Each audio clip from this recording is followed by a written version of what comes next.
अस्सलाम वालेकुम व्यूअर्स, मैं हूँ Sitara Nayab and welcome to my channel mother's guide. एक खुफिया हमल उस वक्त होता है जब आप नहीं जानते कि आप हामिला हैं। ऐसा हो सकता है कि आपको माहवारी बेकायदा हो, यानी कि टाइम पे ना आती हो और आपको हमल की इलामात का इल्म ना हो, या हमल का जो टेस्ट है उसका रिजल्ट नेगेटिव आया हो।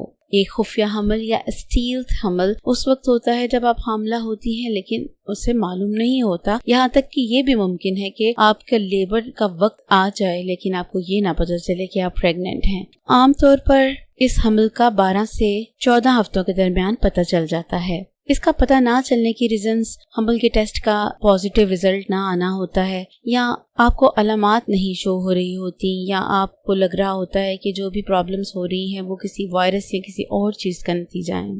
तो इस वजह से ये सब कुछ हो सकता है। लेकिन ये होता किनको है, मतलब ये जो क्रिप्टिक प्रेगनेंसी है ये किसको होती है? किसी को भी ये हो सकती है और ये खतरनाक भी हो सकती है।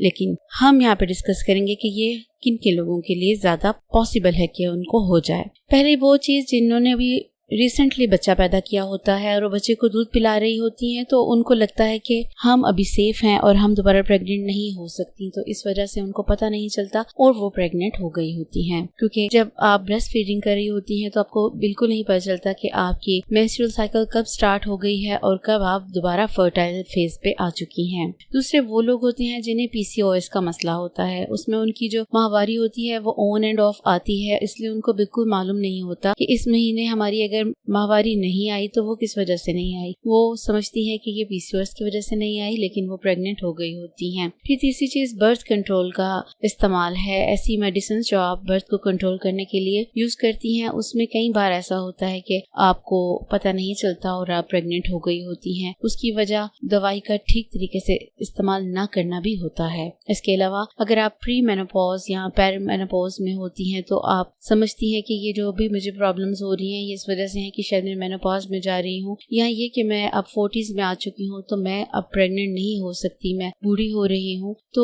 ऐसी गलतियों से भी आप प्रेग्नेंट हो जाती हैं। उन लोगों को भी ये पता नहीं चलता कि वो प्रेग्नेंट है कि जो उम्र में बहुत छोटी होती हैं या जो कभी भी प्रेग्नेंट नहीं पहले हुई होती हैं, तो उनको अंदाजा नहीं होता कि प्रेग्नेंट औरत कैसी चीजें महसूस करती है, इसलिए वो इन सिम्टम्स को कई बार इग्नोर कर देती हैं। अब इसकी ड्यूरेशन कितनी होती है? ये जो क्रिप्टिक प्रेगनेंसी है ये आम मतारे से पता चला है कि 475 औरतों में से एक औरत ऐसी होती है जिसे 20 हफ्तों तक पता नहीं चलता कि वो प्रेग्नेंट है, और 2500 में से कोई एक औरत ऐसी होती है जिसको लेबर तक पता नहीं चलता कि वो प्रेग्नेंट है। तो इस हिसाब से ये बहुत ज्यादा अनकॉमन है और कोई औरत ही होती है जिसके साथ ये मामला होता है। अगर हमल का टेस्ट करें तो क्या पॉजिटिव आता है ऐसी सूरत में? तो इसका जवाब है जी हाँ, आपका टेस्ट पॉजिटिव आता है, लेकिन जरूरी है कि आपने टेस्ट को ठीक तरीके से किया हो। खासतौर पे जो पैकेज पे हदायत दी होती हैं आपने उसको ठीक से फॉलो किया हो और उसको एग्जैक्ट तरीके से करके आपने रिजल्ट लिया हो। अगर आपने गलती कर दी है तो कई दफा फिर आपका नकली नेगेटिव टेस्ट आ जाता है, इसलिए फिर आपको पता नहीं चलता कि आप प्रेग्नेंट हैं या नहीं। अब एक और सवाल ये होता है कि अगर हमें क्रिप्टिक प्रेगनेंसी है तो क्या उसमें माहवारी आती है? तो बिल्कुल नहीं आती। वो भी आम प्रेगनेंसी की तरह की एक प्रेगनेंसी होती है, सिर्फ इसमें फर्क ये होता है कि इसमें आपको मालूम नहीं होता कि आप प्रेग्नेंट हैं। इसमें जब आपको इम्प्लांटेशन की ब्लीडिंग होती है या स्पॉटिंग होती है तो आप समझती हैं कि ये मेरी डेट आई है और वो ठीक से नहीं आई, खुल के नहीं आई, तो इस तरह की गलतफहमियां आपको फील हो जाती हैं। इसके बाद इसकी अलामात और वजूहात की बात करते हैं कि इनकी वजूहात क्या क्या हो सकती हैं। तो सबसे पहली वजह ये होती है कि आपने घर में कोई टेस्ट किया हो, ठीक तरीके से ना किया हो और आपकी जो रिपोर्ट है वो मतलब ठीक ना आई हो, गलती से नेगेटिव आ गई हो, तो फिर आपको पता नहीं चलता। एक वजह ये होती है। इसमें आपको प्रेगनेंसी के सिम्टम्स नहीं आती तो इसलिए भी आपको पता नहीं चलता। तो एक रीजन ये भी होती है कि आपकी प्रेगनेंसी में सिम्टम्स मौजूद नहीं होती। फिर इसके अलावा ये कि अगर आप सिम्टम्स को महसूस करती हैं तो आप उनको रिजेक्ट कर देती हैं कुछ और समझ के कि शायद ही मैंने कुछ गलत खा पी लिया है या कोई और प्रॉब्लम है जिससे मुझे पेट में ऐसी फीलिंग्स हैं या ब्लॉटिंग की फीलिंग है। एक और वजह ये होती है कि आपको अलामात का पता ही नहीं होता कि क्या होती है प्रेगनेंसी की, इस वजह से आपको पता नहीं होता कि आप प्रेग्नेंट हैं। लेकिन इसकी अलामात क्या होती हैं? अगर आपको खुफिया हमल है तो अलामात वही हैं जो कि आम हमल में होती हैं।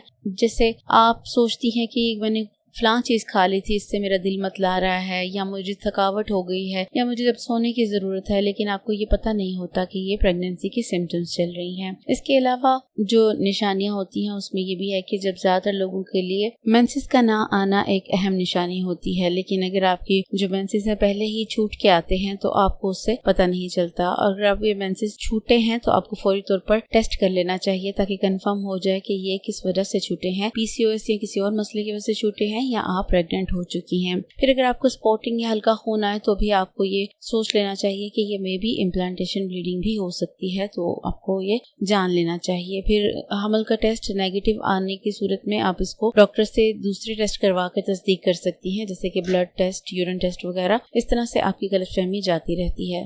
वजन में इजाफा या फूला हुआ पेट, आप इसको इग्नोर ना करें, क्योंकि कई दफा वजन बढ़ रहा होता है और आप उसको खानों के साथ मंसूब कर देते हैं कि ये इस वजह से फूला है, या पेट मेरा इसलिए सूजा हुआ है कि आज मैंने फलां चीज खा ली थी और मेरे पेट में शायद गैस हो गई है। तो इस तरह की जो साइंस होती हैं उनको आपने इग्नोर नहीं करना। फिर उसके अलावा फिटस की जो मूवमेंट होती है उसको आपने इग्नोर नहीं करना। अगर तो आपको पेट में कुछ मूवमेंट महसूस होती है तो भी आपने टेस्ट करवा लेना है, ये भी अलामत होती है। लेकिन कई औरतों को ये इसलिए भी नहीं पता चलता कि उनका प्लेसेंटा सामने की जानिब होता है, और ऐसी औरतों को आमतौर पर 6वें महीने के बाद जाके मूवमेंट सही से महसूस होती है, तो उनका तब तक का वक्त इस तरह से गुजर जाता है कि उनको प्रेगनेंसी का इल्म ही नहीं होता। हमल की अलामत का इल्म ना होना एक बहुत ही प्रॉब्लम की बात है। आपको हमेशा अवेयर रहना चाहिए, क्योंकि कई दफ़ा औरतों को ये नहीं पता होता कि उनके पीरियड्स स्किप हुए हैं तो ये सिम्टम होता है, या उनकी ब्रेस्ट नरम हो गई है, या उनका दिल मतला रहा है, तो ये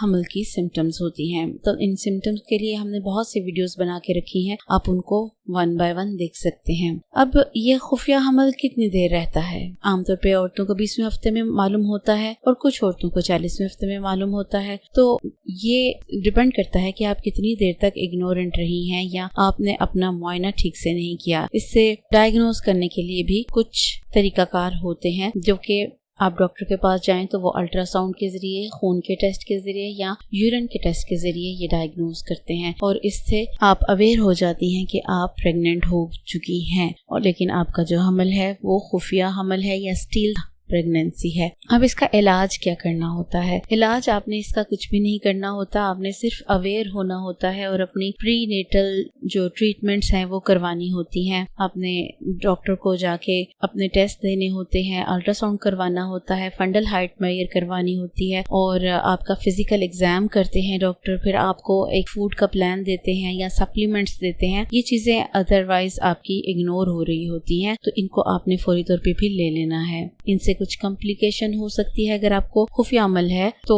आपके लिए कुछ रिस्क फैक्टर्स भी होते हैं, क्योंकि जब आपको पता ही नहीं होता तो आप अपने हमल की सही से देखभाल नहीं कर सकती। आपको ये नहीं पता होता कि मैंने भार नहीं उठाना, मैंने ज्यादा देर एक पोजीशन में नहीं रहना, ज्यादा देर मैंने खड़ा नहीं होना, ज्यादा देर मैंने एक ही पोस्चर पे बैठना नहीं है, या मैंने उठते बैठते क्या एहतियातें करनी है। तो ये सारी चीजें इग्नोर हो रही होती हैं और इस तरह आपकी हमल की सही से देखभाल नहीं हो रही होती। फिर कुछ औरतें ऐसी चीजें इस्तेमाल करती हैं, जैसे कुछ दवाइयाँ होती हैं जो कि प्रेगनेंसी में सेफ नहीं होती। अगर कुछ औरतें सिगरेट वगैरह पीती हैं तो वो उनको पता नहीं होता कि प्रेग्नेंट हैं, तो वो ये चीज़ों के इस्तेमाल से बच्चों के लिए नुकसान का सबब बन जाती हैं। फिर कुछ प्रेगनेंसी की ऐसी हालतें होती हैं जिसमें आपको ट्रीटमेंट की ज़रूरत होती है, जैसे कि गेस्टेशनल डायबिटीज़ या प्रीक्लैम्सिया वगैरह। तो जब आपको पता ही नहीं होता कि आप प्रेग्नेंट हैं तो फिर आपकी ये जो प्रॉब्लम्स हैं वो अनट्रीटेड रहती हैं और इससे आपकी जान को भी खतरा हो सकता है। फिर अगर बच्चे में कोई पैदाइशी प्रॉब्लम है जो कि मिली स्कैन में हम लोग देखते हैं कि बच्चे में क्या क्या प्रॉब्लम्स हैं, तो वो टेस्ट भी रह जाता है और देखा नहीं जा सकता टाइम से, और उसको ट्रीट नहीं किया जा सकता और आपको अवेयर नहीं किया जा सकता। तो इस तरह की जो प्रॉब्लम्स हैं उसका सामना आपको इस प्रेगनेंसी में करना पड़ सकता है। तो अगर ये इतनी सारी प्रॉब्लम है तो इसको रोकने का क्या तरीका है? स्टिल प्रेगनेंसी को रोकने का बेहतरीन तरीका ये है कि आप अपने जिस्म और अपनी हेल्थ किससे आगाह रहें। आप अपने टेस्ट करवाती रहा करें। जब भी आपकी डेट स्किप हो आप इसका टेस्ट करें, और अगर आपको उसके अलावा कोई भी प्रेगनेंसी की सिम्टम फील हो रही हो तो फौरी तौर पर आप जाके डॉक्टर से अपना ब्लड टेस्ट या यूरिन टेस्ट वगैरह करवाएं, ताकि आप गलत फहमी में ना रहे। अब प्रेगनेंसी तो हो ही चुकी होगी तो आप उसकी पूरी तरह से केयर कर पाएं, क्योंकि इग्नोरेंसी में आपकी जान को खतरा हो सकता है, आपके बच्चे की जान को खतरा हो सकता है। तो इसलिए ज्यादा बेहतर यही है कि आप जो औरतें आपके साथ मैरिड हैं उनको ये अवेयरनेस दें कि जब भी कभी आपके पीरियड्स मिस हो तो वहीं से आप लोग के कॉन्शियस में आ जानी चाहिए बात कि मुझे अपनी केयर करनी है और मुझे अपने बारे में जानना चाहिए। उम्मीद है कि ये वीडियो आपके लिए यूजफुल होगी। इसके बारे में अपनी राय दें कि क्या कभी आपके साथ ऐसा हुआ है कि आपकी प्रेगनेंसी हुई हो और आपको पता ना चला हो। आपके कमेंट्स का इंतजार रहेगा। शुक्रिया।